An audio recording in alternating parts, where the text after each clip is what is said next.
during the course of this trial and insulting their intelligence. That's what I told the jury in my closing argument. With the resounding verdict we just received from this jury after one day of deliberations, in which they found Mr. Smollett guilty of virtually all charges of doing exactly what we said he did, of reporting a fake crime to the Chicago Police Department as a real crime. That verdict was a resounding message by the jury that, in fact, Mr. Smollett did exactly what we said he did. And what I think is important about this verdict is that a lot of you from Chicago know that it was a couple years ago when the court system came to me and wanted me to become special prosecutor because there was a feeling that things that had happened in the past, that there never was a public trial, and that this controversial events that occurred regarding Mr. Smollett and what he did to this city and what he did to the Chicago Police Department never had a chance to put it in front of a jury and let a jury decide, after hearing all the evidence, whether what Mr. Smollett was right or wrong, because it's very controversial. I agreed to do that because I felt it was also important for the Cook County judicial system to get a trial. Whether we won or lost the trial was not the issue. What was the issue is that what Mr. Smollett had done in this city should be aired in front of a public trial where all the evidence that comes out, all the talk on social media may or may not be true, but the true facts, I thought, needed to come out, and we did it. And we became special prosecutors, and the rest is history. We've now won this case, and I want to point out that there's an enormous effort was put in when I agreed to take the special prosecutor role.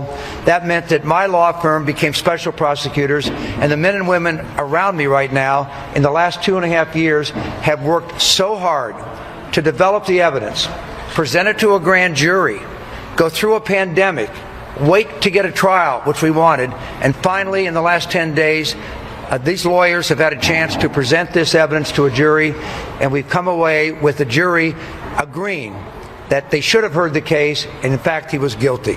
Thank you very much. Questions? Can you just confirm for everyone what that 6th charge that he was found not guilty of? Yeah, the 6th count, well, I'm not going to speculate on why a jury did that, but that 6th count was an event that occurred 2 weeks after the event. So the other false statements were made to the police right on the day of January 29th on 3 different interviews, and that counted for 5 of the 6 counts, which he was found not guilty in every one of those.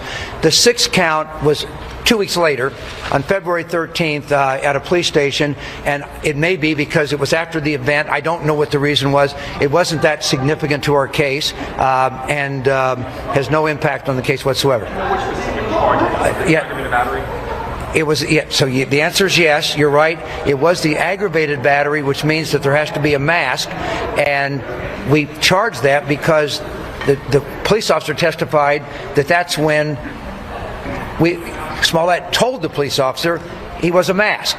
But whatever the reasons are, this jury, by the way, this jury worked so hard, and for Mr. Smollett to get up in front of them and lie for hours and hours and hours, that really compounded his misconduct. And quite frankly, when I saw that happen in the courtroom, at least for me, as a trial lawyer that spent my life in the courtroom, we don't expect defendants to do that. Defendants have a right to go to trial.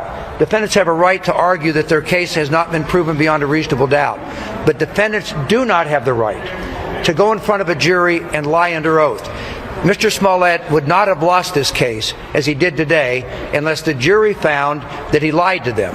And so that was something that I was very proud that this jury came to the conclusion that he's guilty, and the fact that he came up with a completely ridiculous story to explain his misconduct did not apparently have an impact on the jury's verdict. How does the perjury charge be handled at this point? Pardon me, I'm sorry? How do you handle that? That is perjury. How do you handle that at this point? Well, first of all, I don't know the answer to that question. I will say that over the years, if someone is convicted in a court of law by a jury, normally follow-up perjury charges do not normally occur. That's just the way it is. But I'm not going to predict what's going to happen here. We just got the verdict 30 minutes ago, and let's see what happens. Dan, in all honesty, any disappointment in not getting all 6? No, I mean, I don't. I mean, look, the fact that you put in 6 counts or 16 counts, when someone is found guilty of 5 out of 6 counts, it has no impact on our case whatsoever and is insignificant. Why did you push for vindication for the Chicago Police Department? So I would like to. That's a good question. Thank you for asking the question. You heard me in my closing argument. I talked to them about what I said into my closing argument is that for Mr. Smollett in this city, with this police department, to have reported this crime on January 29th, you saw what this city did. A lot of times people say, well, police officers sweep things under the rug.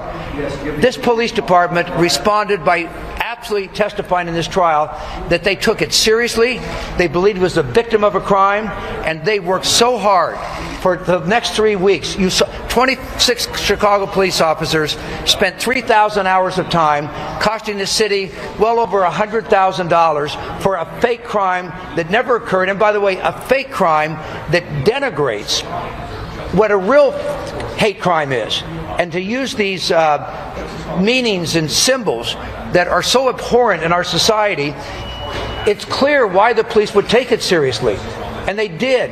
When Detective Thies described, he was working 36 hours with no sleep, and so were other police officers, because they had to trudge through these communities and get doorbells that had these cameras on it, and the work they did was extraordinary. So I have told the jury that what happened here was so wrong for the Chicago Police Department. And by the way, maybe the Chicago Police Department is not perfect, but I'll tell you this: what they did on this case was extraordinary police work, and the fact that this jury convicted him on virtually all counts was based on testimony from Chicago police officers and the 2 Osendero brothers, and I believe it's a complete vindication of everything the Chicago Police Department did to thoroughly and conscientiously investigate this case. How much did your work cost the county? 0. Thank you for asking. There's no additional cost? None. So when we took this case, the county pays a standard amount of money each day or each hour. You get paid on the hour. Special prosecutors are paid. When I told Judge Tooman I would do it, I talked to my law firm, and we made the decision, if you're going to do this, then just do it for the public. I was asked for my firm to try to help restore the lack of confidence in the criminal justice system because what happened here. That's why Judge Tooman reached out to us, and I told him, we're going to do it. After we made the decision to do it, I told Judge Tooman we're going to do it, and we're not going to charge anything. So there's been, there might be out-of-pocket expenses of a few dollars. The answer is we did it for nothing. We did it pro bono, and we did it because we thought it was the right thing to do. And Mr. Webb, what does this verdict say about State's Attorney Kim Foxx's decision, or her office's decision, to drop the charges now that you have this guilty verdict on 506? Well, the events, I was appointed a special prosecutor because Judge Tooman believed that the circumstances under which the Smollett case was dismissed without a trial was not supported by the evidence. That's why I agreed to take on the case. When I agreed to take on the case, I agreed to evaluate the evidence to decide whether he should be re-indicted. It took me 4 months of work, but I decided 4 months later that I thought the evidence was overwhelming, that he had committed serious crimes, and I re-indicted him.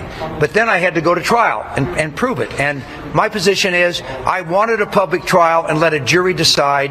Now that they've decided that Smollett should have been convicted, I believe that we in the Special Prosecutor's Office made the right decision to re-indict him. We made the right decision to take it to trial, and we got a verdict that is obviously a resounding success for us. It's an indictment on her office, though. I'm not going to make comments about that. What happened speaks for itself. Any other questions? What kind of sentence should he get? What? I can't hear you. What kind of sentence should he get? Well, that sentence is an issue. He just got convicted 30, 40 minutes ago, so let's wait and see. We happen to have in this case, one thing that I am proud of is that this court says,